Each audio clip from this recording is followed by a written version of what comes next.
Snippet.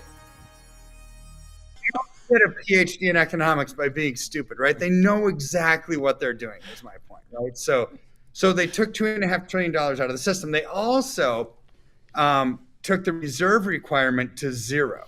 Okay, so normally if you put $100 in, deposit $100 into your checking or savings account, if the reserve requirement's 10, means they keep $10 back, they lend out 90.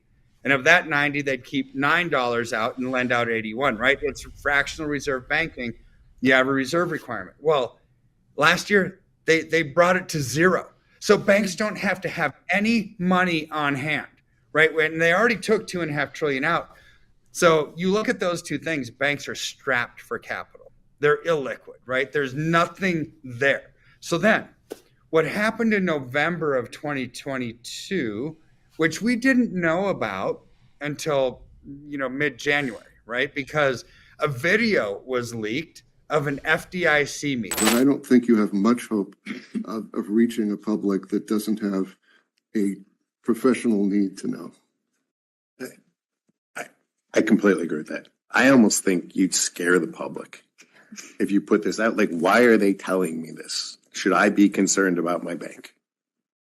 Like, my insurance company doesn't tell me what they're doing with my assets. They just assume they're going to pay my claim, right? I think you've got to think of the unintended consequences of taking a public that has more full faith and confidence in the banking system than maybe people in this room do. That we want them to have full faith and confidence in the banking system. They know the FDIC insurance is there. They know it works. They put their money in. They're going to get their money out. So there's a select crowd of people that are in the institutional side. And if they want to understand this, they're going to find a way to understand this. There's a bunch of law firms represented in this room. There's a bunch of people that charge them by the hour a lot of money to explain this all to them. And it's fine. I don't have a problem with that. And they all have huge staffs. But I would be careful about the unintended consequences of starting to blast too much of this out in the general public. What did they talk about in this FDIC meeting?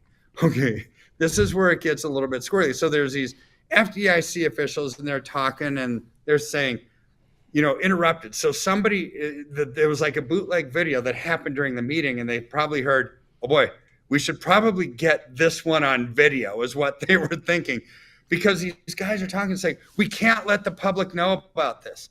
If we let the public know about this, it could have unintended consequences, right?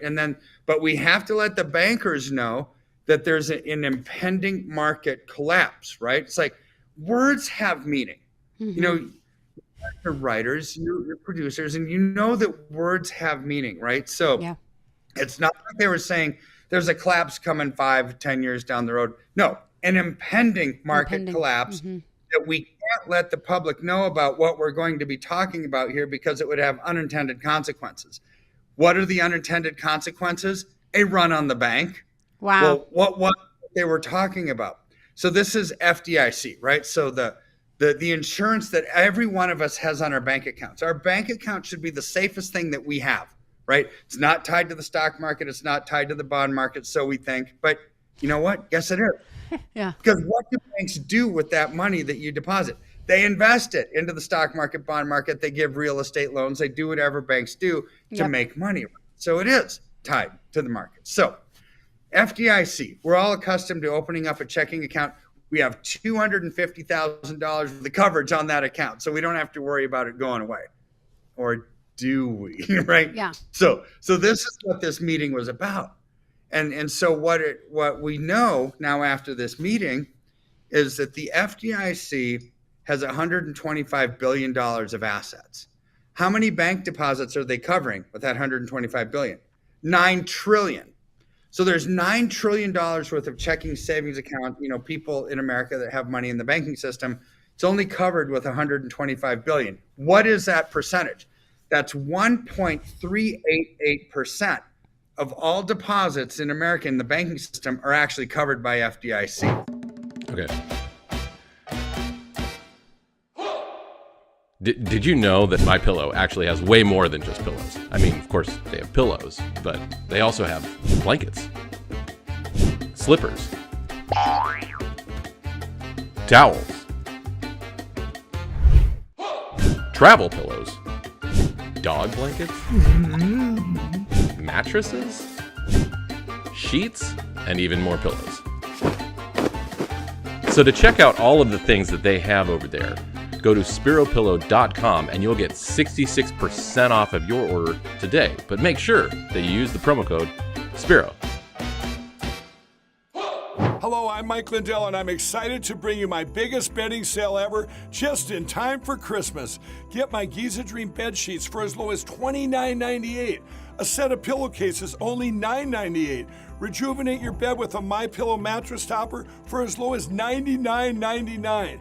We also have blankets in a variety of sizes, colors, and styles. We even have blankets for your pets. Get duvets, quilts, down comforters, body pillows, bolster pillows, and so much more, all at the biggest discounts ever. I know my bedding products are perfect for you, and I'm extending my money-back guarantee for Christmas until March 1st, 2023, making them the perfect gifts for your friends, your family, and everyone you know. So go to MyPillow.com or call the number on your screen, use your promo code, and you'll get huge discounts on all my pillow bedding products, including my Giza Dream bed sheets for as low as $29.98. Get all your shopping done now while